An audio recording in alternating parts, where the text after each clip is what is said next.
Montha cyclone సందర్భంగా నగరపాలక సంస్థ వారు అనేక సహాయక చర్యలు అదేవిధంగా ప్రిపరేటరీ అరేంజ్మెంట్స్ ఇప్పటికే టేకప్ చేస్తున్నారు.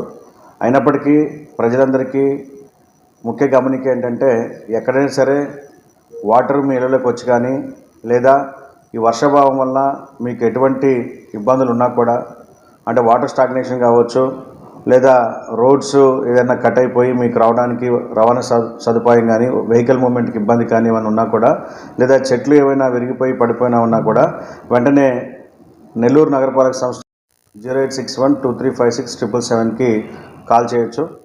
తెలియజేయవలసిందిగా మీ అందరికీ విజ్ఞప్తి చేస్తున్నాను. ఇక మరొక ఇంపార్టెంట్ ఇష్యూ ఏంటంటే, నగరంలో ఫ్లెక్సీలు హోర్డింగ్స్కి సంబంధించి అందరికీ కూడా ఒక విజ్ఞప్తి. ముఖ్యంగా ఈ ప్రభుత్వం అధికారంలోకి వచ్చిన తర్వాత సెంట్రల్ డివైడర్స్ పైన ఉన్నటువంటి లాలీపాప్స్ని కానివ్వండి, సెంట్రల్ డివైడర్స్ పైన ఉన్నటువంటి ఫ్లెక్సీస్ కానివ్వండి పూర్తిగా బ్యాన్ చేయడం జరిగింది. బ్యాన్ చేస్తూ సర్క్యులర్ని ఇష్యూ చేయడం జరిగింది.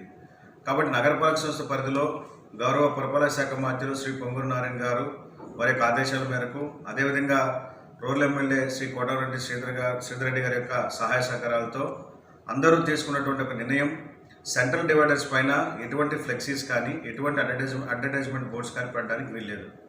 ఎందుకంటే ఈరోజు మనం కోట్ల రూపాయలు పెట్టి రోడ్స్ని, సెంట్రల్ డివైడర్స్ని, గ్రీనరీని మెరుగుపరుస్తున్నాం. గతంలో ఎప్పుడు లేని విధంగా ఈరోజు పొదలకూరు రోడ్డు మీరు చూసినట్లయితే బట్వాడిపాలెం దగ్గర నుంచి డైకాస్ రోడ్డు వరకు 11 కోట్ల రూపాయలతో దాన్ని అభివృద్ధి చేయడం జరిగింది. సెంట్రల్ డివైడరు, చక్కని చెట్లు, అదేవిధంగా లైటింగ్, ఇవన్నీ కూడా. అదేవిధంగా ప్రతి చోట కూడా ఈరోజు అది జిఎన్టీ రోడ్డు కానివ్వండి, మినీ బైపాస్ రోడ్డు కానివ్వండి, సంతపేట రోడ్డు కానివ్వండి, ₹1,00,000 వెచ్చించి గ్రీనరీని అభివృద్ధి చేస్తున్నాం. వాటి మెయింటెనెన్స్ కూడా ₹1,00,000 ఖర్చు పెడుతున్నాం. అదేవిధంగా సెంట్రల్ డివైడర్ ఉన్న పోల్స్కి మనము స్పైరల్ లైటింగ్ పెట్టాము. అయితే ఈ ఫ్లెక్సీలు ఇవన్నీ కట్టడం వల్ల స్పైరల్ లైటింగ్ అనేది కట్ అయిపోవడము, ప్రతిసారి ఒక్కొక్క వైర్ కట్టిపోతే దాదాపు 5,000 నుంచి 6,000 ఖర్చు అవుతుంది. సో ఎవరో ఒకరిద్దరి స్వార్థ ప్రయోజనాల కోసం, వారి యొక్క అడ్వర్టైజ్మెంట్ కోసం ఎక్కడంటే అక్కడ ఇబ్బడిముబ్బడిగా సెంట్రల్ డివైడర్స్ మీద ఫ్లెక్సీలు పెడుతున్నారు. వాటన్నిటినీ ఈ రోజు నుంచి కొద్దిగా బ్యాన్ చేయడం జరుగుతుంది. కాబట్టి ఎవరు కూడా నగరపాలక సంస్థ పరిధిలో ఉన్నటువంటి సెంట్రల్ డివైడర్స్ మీద ఎటువంటి డిస్ప్లే డివైజెస్ పెట్టడానికి వీల్లేదు. పెట్టినట్లయితే వారి మీద చట్టపరమైన చర్యలు తీసుకోవడం జరుగుతుంది.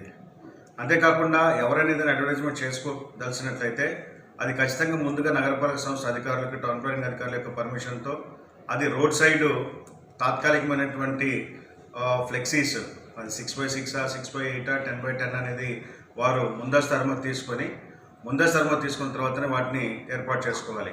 అయితే అదేవిధంగా ఈ ఫ్లెక్సీ ప్రింటర్స్ ఎవరైతే ఉన్నారో, ఫ్లెక్సీ ప్రింటర్స్ అందరికీ విజ్ఞప్తి ఏంటంటే, నగరపాలక సంస్థ పర్మిషన్ ఇచ్చిన తర్వాత మాత్రం వాళ్ళు ఫ్లెక్సీ ప్రింట్ చేయాల్సిన అవసరం ఉంటుంది. అంటే ఎవరైనా మిమ్మల్ని ఫ్లెక్స్ ప్రింటింగ్కి అప్రోచ్ అయినప్పుడు ఎన్ఎంసీ వాళ్ళు, నగరపాలక సంస్థ అధికారులు ఆ ఫ్లెక్సీ వేసుకోవడానికి పర్మిషన్ వాళ్ళకి ఇచ్చి ఉన్నారా లేదనేటువంటి మీరు వెరిఫై చేసుకొని, ఎవరికైతే పర్మిట్ చేసామో వారికి మాత్రమే, ఎన్ని బోర్డ్స్ అయితే పర్మిట్ చేస్తే అన్ని బోర్డ్స్, ఎంత సైజు బోర్డ్స్ పర్మిట్ చేస్తే అంత సైజు మాత్రమే వారు వేయాలని చెప్పి, అదేవిధంగా ఫ్లెక్సీస్ వేసుకునే వారు కూడా ముందుగా ఎన్ని బోర్డ్స్ వేయబోతున్నారు, ఎంత సైజులో వేస్తున్నారు అనేది కూడా ముందుగానే తెలియజేయాలి. అయితే ఏది ఏమైనా కూడా ఈ బోర్డ్స్ కూడా కేవలం 24 నుంచి 48 గంటలు మాత్రమే ఉపయోగించుకోవాలి. ఏ బోర్డ్స్ కూడా 48 గంటల మించి ఉండడానికి వీల్లేదు. కాబట్టి అందరూ కూడా, ప్రజలందరూ ఇది ప్రజల యొక్క క్షేమం దృష్ట్యా, ఎందుకంటే గత సంవత్సరాల్లో కొన్ని చోట్ల చూసినంత ఫ్లెక్సీలు, హోర్డింగ్స్ వలన ప్రమాదాలు జరిగి ప్రాణాలు పోయిన పరిస్థితి ఉంది. ముఖ్యంగా అనాథరైజ్ ఫ్లెక్సీస్, అనాథరైజ్ హోర్డింగ్స్ వలన. అదేవిధంగా సెంట్రల్ డివైడర్స్లో ఈ పెట్టడం వలన ఆ బ్యూటిఫికేషన్ అనేటువంటిది, ఎలివేషన్ అనేటువంటిది దెబ్బతింటుంది. అంటే కోట్ల రూపాయలు ఖర్చు పెట్టి మొక్కలు వేసి, సెంట్రల్ లైటింగ్ వేసి, డివైడర్స్కి చక్కని పెయింటింగ్స్ వేస్తే మీరు పెట్టే మీడియన్స్ మీద పెట్టే బోర్డ్స్ వల్ల ఆ ఎలివేషన్, ఆ విజిబిలిటీ అనేది దెబ్బతింటా ఉంది.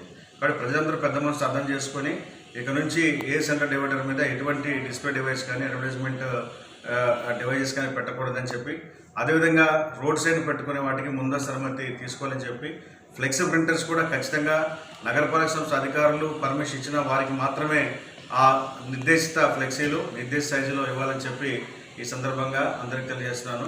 దీన్ని ఉల్లంఘించిన వారిపైన ఖచ్చితంగా కఠినమైన చర్యలు తీసుకోవడం జరుగుతుంది. ఎందుకంటే ఇది ఈ సిటీ యొక్క బ్యూటిఫికేషన్ దృష్ట్యా గౌరవ పురపాలక శాఖ మంత్రులు, అదేవిధంగా గౌరవ శాసనసభ్యులు వారు 1-2 సార్లు మరి వారు గుర్తు చేసి ఇది మనం అందరం మూకుమ్మడిగా దీన్ని అడ్డుకోవాలని చెప్పి వారు చెప్పారు. వారికి కూడా ఈ సందర్భంగా ప్రత్యేక అభినందనలు మరి ధన్యవాదాలు తెలియజేస్తున్నాను. కాబట్టి ఫ్లెక్సీ ప్రింటర్స్ ముఖ్యంగా అదేవిధంగా పోస్టర్స్ వాళ్ళు కూడా పోస్టర్స్ కూడా ఎక్కడంటే అక్కడ క్రైస్తవ ఉద్యమ మహాసభలని, ఆ తిరునాళ్ళని, ఈ తిరునాళ్ళని, ఇంకొక రకరకాల ఉత్సవాలకు సంబంధించినటువంటి పోస్టర్స్ కూడా ఎక్కడంటే అక్కడ వేస్తున్నారు. దీన్ని పోస్టర్ ఫ్రీ సిటీగా డిక్లేర్ చేయడం జరిగింది. పోస్టర్స్ కూడా ఎక్కడ వేయడానికి వీల్లేదు పబ్లిక్ ప్లేసెస్లో. ఏదైనా వేయదలుచుకుంటే మీ ఇన్సైడ్ ప్రెమిసెస్ మీ కాలేజీలోనూ, మీ స్కూల్స్లోనూ, టెంపుల్స్లో వేసుకోండి. బట్ పబ్లిక్ ప్లేసెస్లో పోస్టర్స్ కూడా పూర్తిగా నిషేధం చేయడం జరిగింది. అయితే దీనిపై ఇప్పటికే 2-3 సార్లు పోస్టర్స్ మరియు ఫ్లెక్సీస్ ప్రింటర్స్తో మీటింగ్ కూడా ఏర్పాటు చేసాం, మీట్స్ కండక్ట్ చేసాం. వారందరూ కూడా సర్క్యులర్ కూడా ఇవ్వడం జరిగింది. అయితే ఇది కనుక పునరావృతం అయితే ఖచ్చితంగా సంబంధిత వ్యక్తులపైన చట్టపరమైనటువంటి చర్యలు తీసుకుంటామని చెప్పి ఈ సందర్భంగా తెలియజేస్తున్నాను. సార్, అలాగే వర్షాలకు సంబంధించి కాలువల క్లీనింగ్ కానీ సిల్ట్ పొజిషన్ ఎలా ఉంది? ఆల్రెడీ మొన్న కూడా వర్షాలకి నీళ్లు కొంచెం చోట స్టాగ్నేట్ అయ్యాయి కదా. అంటే గతంతో పోల్చినప్పుడు మీ అందరికీ తెలుసు, పట్టణ ప్రజలకు మనము ముందస్తుగానే సిల్ట్ రిమూవల్ కార్యక్రమం టేకప్ చేశాం. గతంలో ఎన్నడూ లేని విధంగా మనం దాదాపు ఆగస్టు, సెప్టెంబర్ నెల నుండే సిల్ట్ డిసిల్టేషన్ యాక్టివిటీ టేకప్ చేసాం. ఒకవైపు మైనర్ అండ్ మీడియం డ్రైన్స్లో స్పెషల్ లేబర్తోనూ, మేజర్ డ్రైన్స్లో ఇంజనీరింగ్ సిబ్బంది ఆ యంత్రాల ద్వారా చేయడం జరిగింది. కాబట్టి ఈ రోజున మొన్న అంత పెద్ద వర్షం వచ్చినప్పుడు కూడా ఎక్కడ కూడా మనకి పెద్దగా ఇబ్బంది లేకుండా ఉంది. అదేవిధంగా అండర్ పాస్ విషయానికి వచ్చినట్లయితే రామలింగపురం అండర్ బ్రిడ్జ్ ఒకప్పుడు వర్షం పడితే గంటల కొద్దీ ట్రాఫిక్ అంతరాయం జరిగేది. ఈసారి అటువంటిది ఏమీ లేదు. దానికి కారణం గౌరవ పురపాలక శాఖ మంత్రి వారి యొక్క ముందు చూపు, అదేవిధంగా రూరల్ శాసనసభ్యులు కోటరెడ్డి శ్రీధర్ గారి యొక్క వారి యొక్క ఆలోచన, అదేవిధంగా మున్సిపల్ అధికారులు అందరూ మిళితమై అక్కడ ఒక గతంలో ఉన్నటువంటి 40 సంవత్సరాల క్రితం కట్టినటువంటి పైప్ కల్వర్టను తీసేసి బాక్స్ కల్వర్టను వేయడం ద్వారా పైనుంచి వస్తున్నటువంటి వరద నీరు అండర్ పాస్ కిందికి వెళ్లకుండా డైవర్ట్ చేయడం జరిగింది. దానివల్ల ఈరోజు ఎంత వర్షం వచ్చినా కూడా రామలింగపురం అండర్ బ్రిడ్జ్కి ఎటువంటి ఇబ్బంది లేదు. అదేవిధంగా మౌంట్ లేఅవుట్ అండర్ బ్రిడ్జ్ కూడా అక్కడ ఉన్నటువంటి పంప్ సైజ్ పెంచడంతో పాటు పైనుంచి వస్తున్నటువంటి వాటర్ టెక్కేమెట్ట, ఎర్రకట్ట ప్రాంతాల నుంచి వస్తున్నటువంటి వాటర్ని డైవర్ట్ చేయడం, అదేవిధంగా విజయమహల్ గేట్ దగ్గర ఉన్నటువంటి బాక్స్ కల్వర్ట్ కానివ్వండి, అదేవిధంగా ఆత్మకూరు బస్ స్టాండ్ దగ్గర ఉన్నటువంటి అండర్ పాస్ కానివ్వండి, అక్కడ ఎప్పటికప్పుడు చర్యలు తీసుకోవడం ద్వారా ఈరోజు అండర్ పాస్ దగ్గర ఎటువంటి వాటర్ నిల్చోవడం లేదు. అయితే Atmakur bus stand under pass దగ్గర వాటర్ నిలవకపోవడానికి ప్రధాన కారణం సర్వేపల్లి కెనాల్లో గత కొన్ని సంవత్సరాలుగా పెరిగిపోయినటువంటి పొడిగని తీయడం.